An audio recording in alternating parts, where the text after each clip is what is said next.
नमस्ते, प्रणाम, हर हर महादेव, जय भोलेनाथ। और आइए, आज मेरे छोटे भाई सिंगर मनीष अकेला जी का बर्थडे है। मेरे तरफ से हैप्पी बर्थडे टू यू। आप जियो अनलिमिटेड साल और ऐसे ही कामयाबी के रास्ता पर आगे बढ़ते रहिए। मैं भगवान से यही कामना करता हूँ। और खुश रहिए और हर किसी को खुश रखिए। जय हो।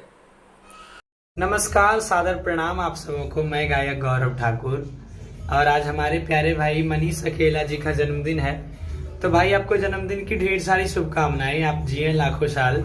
मे God bless you. Happy birthday to you brother. I wish you a lot of happiness in your life. आप बहुत आगे जाएं। जय हो। नमस्कार, प्रणाम, हर हर महादेव। हम सिंगर मुनमुन बिहारी। आज बड़ी खुशी का बात है जो हमारे भाई सिंगर मनीष अकेला का जन्मदिन है।